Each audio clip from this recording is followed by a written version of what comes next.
안녕하십니까. 둔산동 Q&A 공부방 동아쌤입니다. 현재 고2인데 모의고사가 내신 성적에 비해서 높은 것은 일반적인 이지만 저 같은 경우에는 모의고사가 월등히 높다. 그러니까 이제 내신보다 한 2등급 이상이 높으면 당연히 정시를 해야겠죠. 그런데 재미나 흥미, 관심, 다 수능, 모의고사에 더 집중된다. 성향이 정시 쪽이다. 이렇게 판단하고 이제 내신을 과감히 버리고 정시로 올인하려고 수능 100%로 올인하는데, 그러면 조언을 드리면 첫 번째 수능 최저하고 그죠? 수능 최저하고 논술하는 거는 알아볼 필요성이 있어요. 왜 논술을 알아볼 필요성이 있다고 그러냐면 이 논술을 공부를 하다 보면 국어 비문학이나 뭐 이런 거에 도움이 되고 문제 분석이나 뭐 생각하는 게 이런 데 도움이 되기 때문에 국어에서 좀 도움이 받을 확률이 있고, 수시가 6개가 있는데 다 날릴 필요는 없거든요. 그러니까 매달리라는 게 아니라 확인은 해봐야 된다는 거지. 이 수시로 논술을 볼 수 있는가. 정시를 하면서도 충분히 논술은 누려볼 수 있으니까 첫 번째 점검상 논술을 할 수 있는가 라는 걸 알아보고요. 리스크 큰 것도 알고 박탈 위에 뭘 해야 하는지 힘들죠. 그래서 미리 준비를 하려고 하는데 뭐 나쁘진 않습니다. 그래서 준비하는 방법에서 제일 첫 번째로, 두 번째로 달라지는 게 뭐냐면 학교는 다 수시체계예요. 수시체계. 그러니까 이 정시에 관련된 정시, 그러니까 학교 수업이 이 정시에 관련된 과목은 이 학교 수업 따라가시기 바랍니다. 이렇게 수시. 정시 과목은 수시를 따라가라. 그러니까 수학이라든가 뭐 국어라든가 영어라든가 뭐 탐구 중에 내가 수시해야 될 거, 정시해야 될 과목은 이 수시를 하면 이제 깊이가 더 깊어지고 폭도 넓어져요.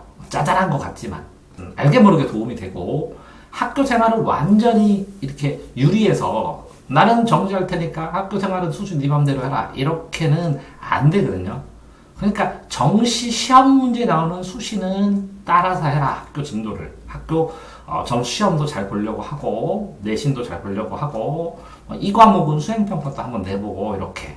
그러면 만약의 상황을 대비할 수 있거든요. 뭐 정시가 붕괴됐거나 아니면 어떤 상황을. 그러니까 이 정시 과목인데 수시에서 할 때는, 그러니까 내신 할 때 정시 과목은 내신도 열심히 해라 라는 점을 첫 번째로 얘기를 하고요. 그 다음에 세 번째, 자 그러면 동아리나 아니면 그죠 수행평가 이렇게 어떻게 할 것이냐. 수행평가 하나도 안 하면 생활이 안 되니까 최단 시간에 간단하게 혼나지 않을 만큼 하시면 됩니다. 동아리는 안 해도 되겠죠. 자, 봉사활동도 최소 시간에서 학교에서 같이 하는 거, 애들하고 안 놀 수는 없으니까 요것만 하십시오. 최소 시간으로. 그래서 시간을 확보하는 거죠. 시간. 자, 네 번째로 이렇게 정시를 해야 되는데 문제는 뭐냐면 정시 아닌 과목이 있어요. 아닌 과목은 자, 나머지 과목을 협조적으로 아까 여기서 하라고 했죠. 이 과목 담임선생님한테 내가 정시를 한다는 것을, 정시를 집중해서 한다는 것을 말씀을 드리고 상담을 통해서 이렇게 수시인데 내신인데 정시와 관련된 과목은 굉장히 열심히 듣는다. 열심히 하는 학생인데 이 과목이 수능에 안 들어가니까 그럴 때는 좀 힘든 선생님은 좀 이 시간에 쉬시고 편안하게 하고, 그죠?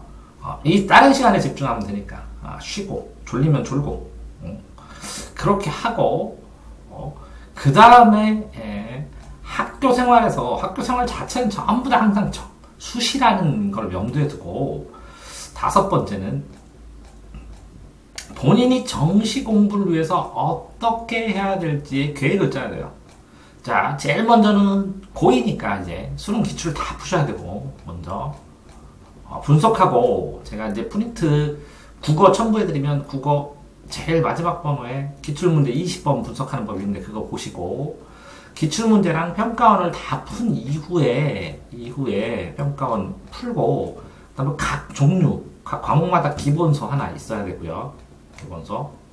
그럼 요거 월등히 모의고사 성적이 높다면 뭐 이걸 했을 가능성이 큰데, 요거는 더 진짜 완벽하게 더 푸셔야 되고, 그 다음에 이게 보통 보면 수학도 이렇게 기본서 풀고 그 다음에 이렇게 올라가면서 블랙라벤이나 뭐 1품이나 1등급 만들기 이런 식으로 그 다음에 봉투 모의고사 이렇게 있는 것처럼 이렇게 교재별로 월간 계획을 먼저 짜셔야 돼요. 교재별로 이렇게 난이도 순으로 월간 계획을 짜신 다음에 이 교재를 이렇게 주 단위로 잘라서 뭐 여러 번 볼 수 있고 최대한 여러 번 볼 수 있도록 풀고 단련하고 하셔야죠. 최대한.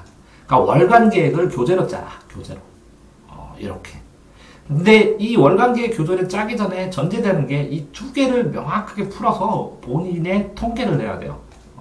정시를 공부할 때 어느 파트를 중심으로 공부할 것이냐라는 오답을 통계를 내서 본인의 이렇게 우선순위를 정하고 해결해야 될 우선순위를 정하고 그러면서 이 우선순위를 이 기본서를 다시 보고 기본서 종류에서 올라가는 이 월간 교재를 하면서 이게 이 잘못된 자기의 개선점, 이 틀릴 문제들이 개선되고 있는지 끊임없이 점검을 하면서 이걸 반복해서 풀어야 된다는 거예요. 네, 6번. 중간고사, 기말고사가 이렇게 이제 긴장이 그러면 이제 안 되기 시작하거든요. 그러면 본인이 반드시 10일에 한 번, 본인의 뭐 2주에 한 번은 시험을 쳐야 됩니다. 시험. 그래서, 수능 시간처럼 주말에 시험을 쳐서 이 점수 분포 그래프를 반드시 그려셔야 돼요. 그래서 내가 향상되고 있는지, 문제가 뭔지, 그런 다음에 이거 오답 정리까지 다 해서, 그래서 다음 주는 어떻게 가야 되는지, 2주는 이렇게 나갔는데, 다음 주는 뭘 해야 될지, 2주의 소득이 뭔지, 이런 거를 개선을 하셔야 됩니다. 자, 7번. 그렇게 되는 상황에서 학교 안에서, 정시를 해나가면서 친구들도 제가 정시를 하고 있구나, 라는 생각을 해나가는데, 어떻게 보면 이게 이 단기간의 문제가 아니라 장기간의 계획을 짜줘야 돼요. 장기간에. 그러니까 교재별로, 상황별로, 그 다음에 이게 반복해서 빠르게 속도감 있게 해서 여러 번 본다고 생각하고 하셔야 되고, 주안점은 그래요. 장기간 속도를 가지고 체크를 해야 되는데, 이 본인의 문제점을 오답 정리해서 이걸 누적해놓고 상담을 받으셔야 돼요. 누구한테 상담을 받냐? 이 오답 정리한 걸 가지고 과목 선생님한테 내가 이렇게 틀리는데 어떻게 더 공부를 해야 됩니까? 라고 컨설팅을 받는 걸 권합니다. 자, 8번째. 방학 동안에 이렇게 뭐 하루 종일 하는 기숙사 학원이나 뭐 이런 데를 한번 가서 정시 공부의 맛을 보시는 것도 권장합니다. 자, 9번째. 어쨌든 정시 공부를 하는데 모의고사 시험 시간을 정한 다음에 이렇게 수능이라고 생각하고 이거를 목표치를 정해서 항상 조금씩 계속 개선되고, 그러니까 맞을 수 있는 점부터 이렇게 장기간으로 접더라도 이게 획득할 수 있는 점수부터 철저하게 획득하는 연습을 지속하고 반복하셔야 됩니다. 자, 이 정도로 하고 첨부된 파일에서 우선순위 공부법 보시고, 그 다음에 국어 파일 보시고, 그 다음에 학습 누적 기록부 60, 동아쌤 학습 누적 기록부 60 이렇게 찾으셔가지고 꼭 이거 쓰시면서 개선하시기 바라고, 그리고 이 본인이 정시를 공부하면서 문제풀이나 접근법 이런 것들을 반복해서 확인할 수 있도록, 그러니까 자기의 문제점을 끊임없이 기록하고 그 문제점에 본인의 해결책을 써놓은 다음에 이 문제점과 해결책을 선생님들한테 보여주신 다음에 이런 문제인데 이렇게 해결하면 됩니까? 하면 노하우들을 설명해 주니까 이렇게 해서라도 선생님들한테 내가 끊임없이 정시를 공부하고 있다라는 협조 관계를 구하시기 바랍니다. 둔산동 동아쌤입니다.